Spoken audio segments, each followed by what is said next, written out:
Так, вопрос у нас, вот мы сегодня уже много вспоминали Дом дружбы народов. Вопрос в эту тему от жителей Жемчужины Севера. Планируется ли создание в Ухте Дома дружбы народов? Дом дружбы народов Республики Коми, который сегодня у нас есть, он выполняет как раз функцию ресурсного центра для всех организаций, для всех муниципалитетов, для всех подразделений, реализующих государственную национальную политику, и является как бы сосредоточием всего опыта, всех каких-то инструментов для того, чтобы эффективно проводить государственную национальную политику в республике. Такой мозговой центр, типа того. В том числе и мозговой центр, да. В Ухте сегодня 4 центра национальных культур, и каждый из центров национальных культур как раз сегодня он работает в части удовлетворения жителей услугами по этнокультурному развитию, по своим направлениям.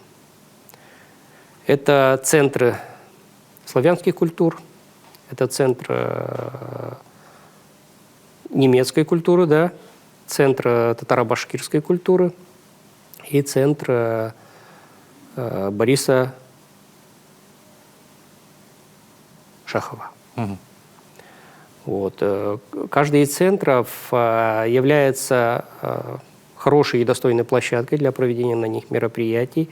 Каждый центр сегодня, насколько я знаю, задействован в полной мере и по своему направлению выстраивает работу со всеми структурными подразделениями, в том числе и с центрами соседей, да, таких в Ухте.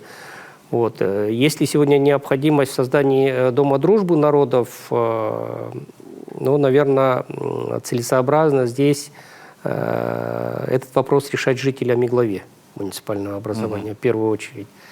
Если есть, то какие цели и задачи он должен сегодня выполнять применительно к Ухте, есть ли в этом необходимость?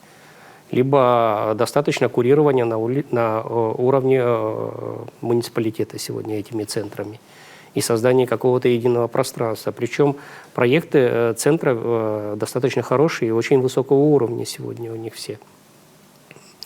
Вот. И дальнейшая работа их может быть, мне кажется, и в нынешнем состоянии. Либо, если какой-то другой вариант необходим, то еще раз повторю, что тут надо решать населению совместно с главой. Угу. Хорошо, спасибо.